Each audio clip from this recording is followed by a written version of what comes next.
You never know who you're going to meet and who's going to be able to have an experience for you that's going to benefit you down the road. And so it's kind of, having that open mind, having this enjoyment of, personal happiness, pursuing experiences, pursuing other ideas, and you're just going to start to open up yourself to things that you never thought, would push you or challenge you, or an area that you're like, oh, wow, like I didn't even know I was interested in.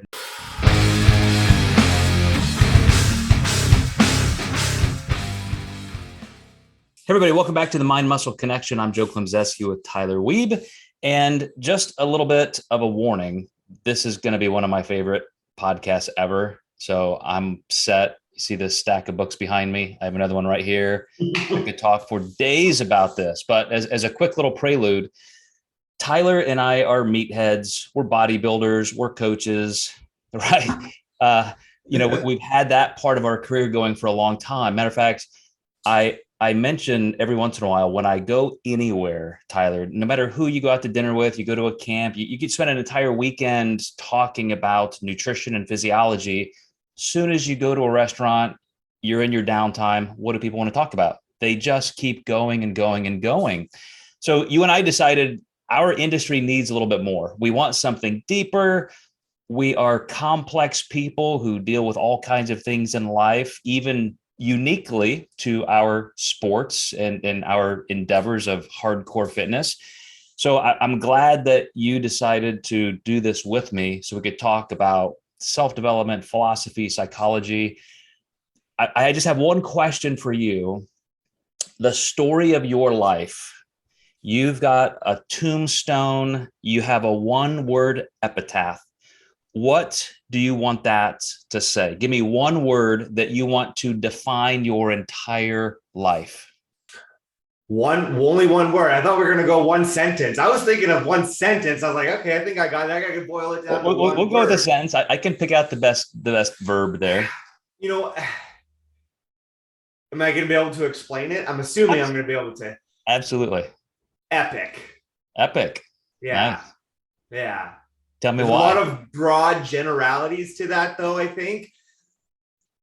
I want to be known as someone who lived an epic life, whatever that might mean. It means I was epic in many parts of my life. I'm an epic dad. I'm an epic husband. I'm an epic coach. I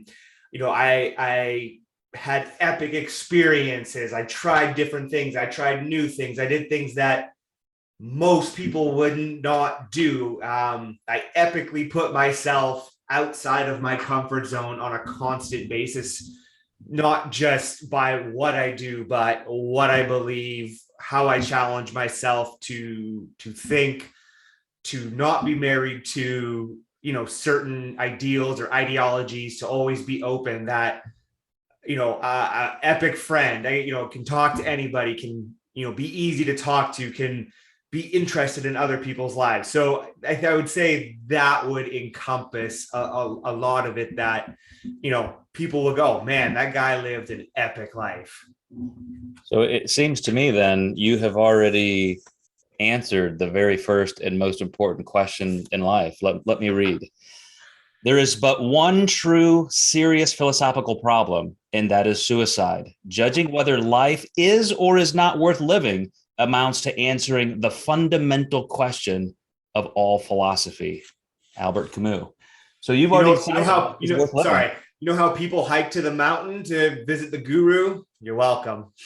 There you go. Well, yeah. So the reason that's become such a famous quote in all of philosophy is, as everybody for thousands of years have tried to figure out why do what? Why do we think what we think? Why do we pursue what we pursue? Camus brought it down to this first level, and it's almost a joke. It's almost a barb to say, first, decide whether you're going to fucking kill yourself or not. Because if life is not worth living, if you're just going to whine and complain and pretend that you're just a passive recipient of fate, just go jump off a bridge now and get it over with. But if instead you believe life is worth living, now you've opened the door. Now you understand that you can pursue something. And, I think we all take different twists and turns in our lives. And I think a lot of people truly want what you described. We want to be something. That's why the psychological motives and models are what they are. We want to be known. We want to know. We want to love. We want to be loved. We want to have competency and autonomy. Yet, what if we're not getting it? What if we don't feel like we are being epic enough? Would you not agree, Tyler, that you feel some pressure that now that you put that label on yourself, your goal is to be epic, an epic dad, an epic friend, an epic coach. You want to just get the most out of life that you can. Now, every day maybe you've solved this problem, but it can feel like, wow, am I making the right decisions? Am I going to regret making this decision instead of that one because I really want to have that rich experience? Totally. They're like, one more word. Yeah, there's a hell of a lot of pressure once you start thinking in that sense, because you said it perfectly. You always come back to that question. And I found that question would be like constantly on my mind. And I would almost be like stressed and like in a negative way, that I was like, I'm not doing this. Like I'm not epic, right? And it's, I think, definitely something that I've kind of come over the hump with, if you will. It kind of like it peaked, and it did take a lot of working through and trying to figure out, what does that mean? Because epic is going to mean different to everybody, right? Everyone's going to have a different perception of what that is, right? And so I think once you kind of go that route and you start to kind of go, okay, these are the things that I know that I certainly, want to be epic in and do these things. But that doesn't mean that sitting on the couch and playing some video games in the evening does not get me excited every once in a while.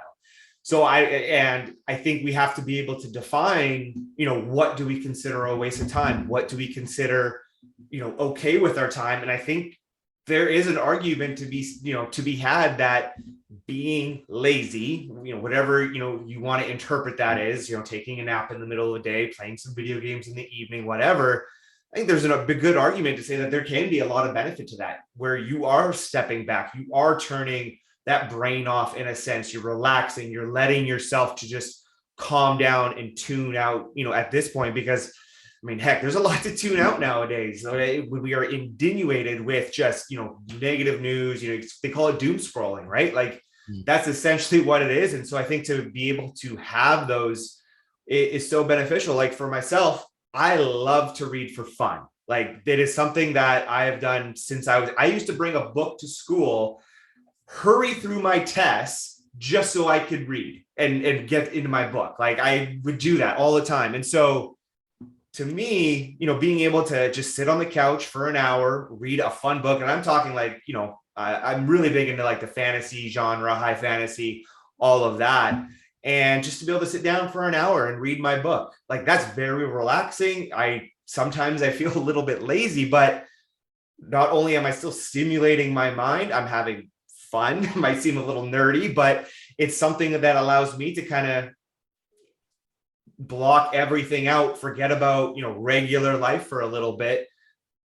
And I still find enjoyment, fulfillment, and happiness out of it. So for someone else, it might be something else, right? Everybody's going to be a little bit different.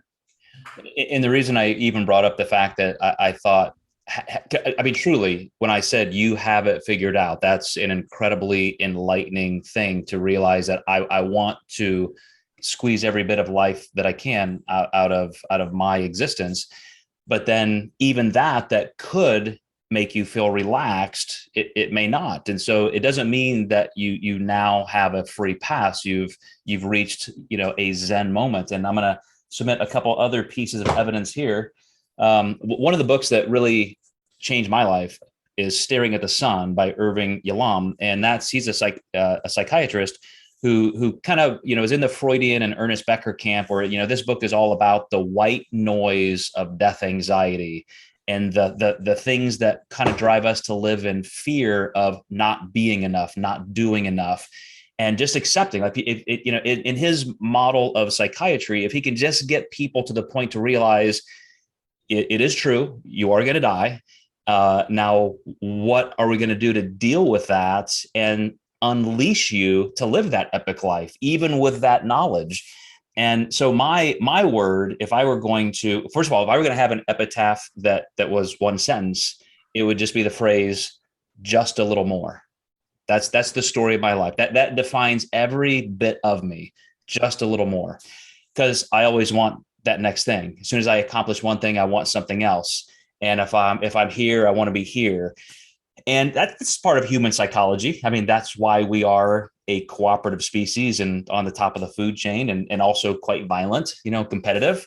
But to your point, one more, very famous book, Infinite Jest, where David Foster Wallace really spent almost 1,000 pages kind of making fun of the happiness cult, like just seeking to numb our brains with entertainment, seeking to shade ourselves from that white noise. And as bodybuilders, as competitors, as hardcore fitness people, I think that kind of is why we're attracted to the sport, right? It's extreme, it's aggressive, it's competitive. It challenges us to do more than we thought we could. Even people outside of performance and physique sports who get into the culture, that's also what attracts them. And so I think your answer is perfect, that epic is whatever you define it to be. Epic can mean not attaining everything. You're not going to be on the scoreboard as the guy who hit the most home runs in the world in the MLB, or, just like you're going to have your life, and what you define as your values for epic are going to be yours. And that is important as you create the story of your life. I'm going to transition real quick and pitch this back to you, because what I think people miss is that, all of these books behind me, they'll have the word story in them, because as a writer, I have an MFA in writing, and story is everything. And the reason we even tell stories is because that's how we communicate with each other. And most people don't realize we tell ourselves our own story of our lives. And we don't realize we have the power to change that. We do with other people. We say, man, look at my friend over there. Why is she staying with that guy? Why is she taking that? Doesn't she know she's worth more? Look at that guy. He's in misery and he shouldn't be. Why doesn't he just realize blah, blah, blah? So we look at other people and say they are totally missing their own stories.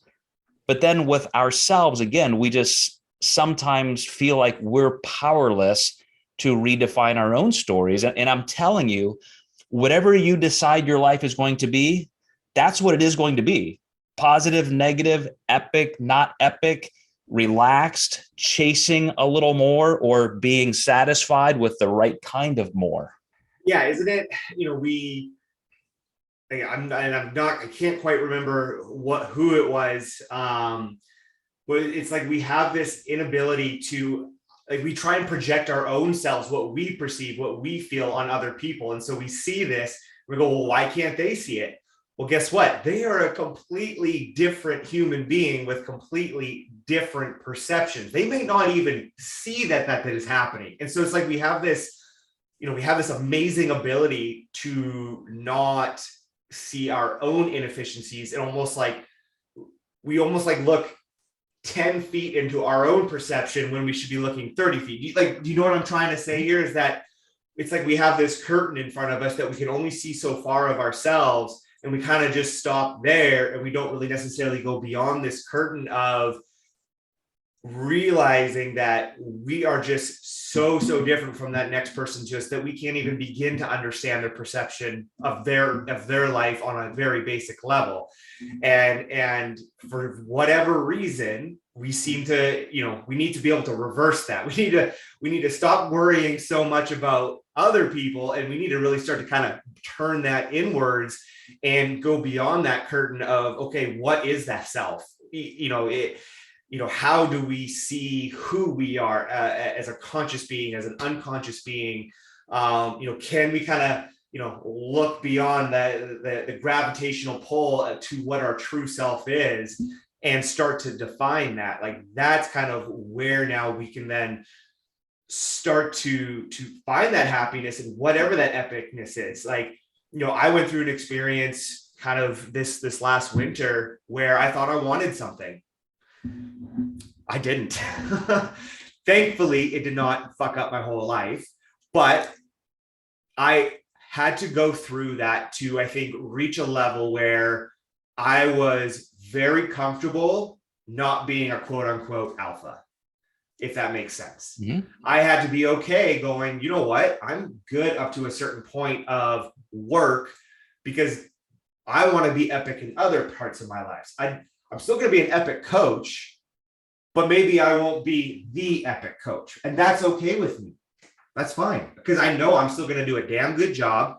I'm still going to affect a lot of lives, and I'm going to do what I enjoy doing, coaching. I can now devote that energy to that. I can devote my energy to my family. I can devote my energy to traveling and doing other things in my life where I want to be epic in. And can I say, your life took those turns and you could have told multiple versions of a story in either context. And so this is kind of like the Irving Yalom and Ernest Becker model of thinking. Like we're going to catastrophize and play that passive victim, or we're going to reorient ourselves for a better story. And that's what you just did. So a client of mine who's a pro bodybuilding world champion and has, won some, first places, second places, always on that edge back and forth, was really contemplating competing this year. But I thought more for the pressure, like you got to go out on top. You got to be the Michael Jordan with 6 rings, that kind of thing. And just really struggling. Should I not? My family, this. And I could tell it's kind of about, or at least I was guessing, it's about the story. Am I going to go out a champion or a quote failure? And I said, look, the story is you are a world champion. You're one of the few people who have won a pro world champion. Whether you compete this year, next year, or never again, that's your story. Why would you accept something less? Why would you think that a win here, a loss there, a mixed bag is anything less than the reality that you are always going to be a world champion now, 10 years from now, 20 years from now? And she was like, great. Yeah, I think I won't compete this year now.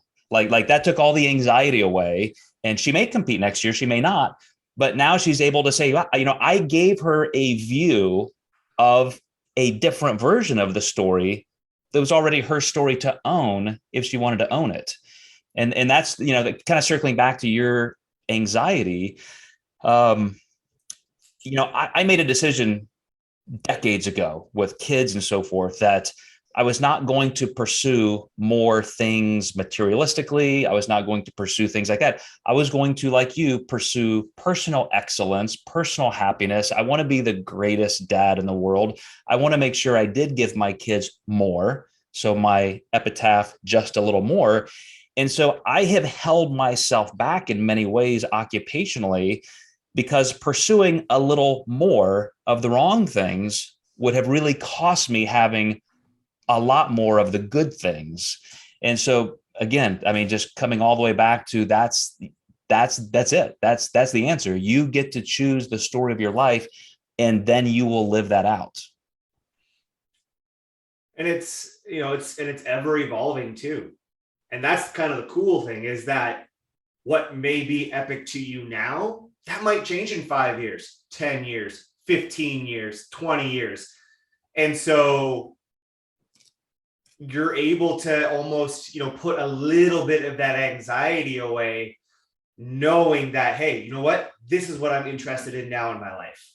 I'm just going to pursue that. I'm going to go with that because it might change in a few years. I might now be interested in something I never thought I would be interested in. You never know what each new experience is going to bring you. And I heard someone say this once, and I thought it was a really cool thing, is every conversation is an interview.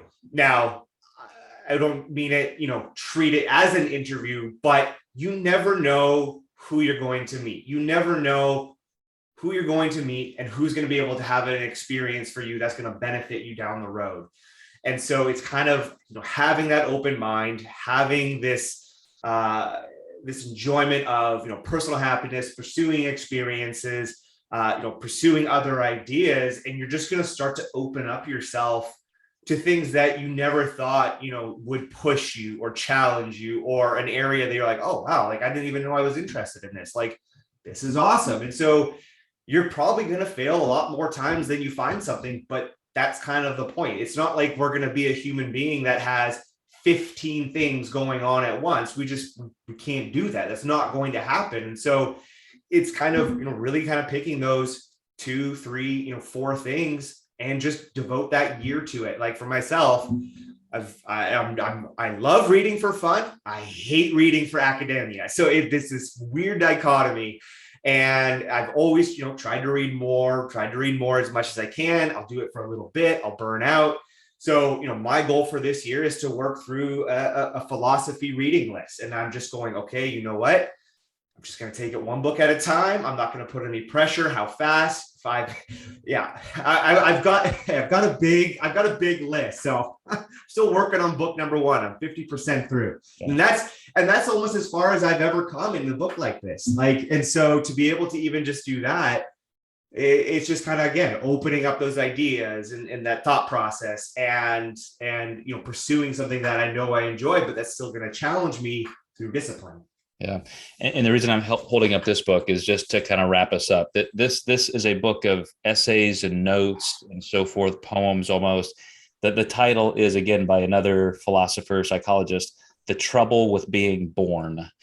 And coming back to the myth of Sisyphus and Albert Camus, the problem of being born is you are the only one responsible for your life. And so you get to create your happiness in whatever context. You get to pursue different contexts, but it's you and it's your life. So you get to decide what your story is going to be. So I appreciate you, as always, Tyler, helping me explore that with our audience, and you guys jumping in every episode. Keep the ideas coming our way. We'll see you next time in the Mind Muscle Connection.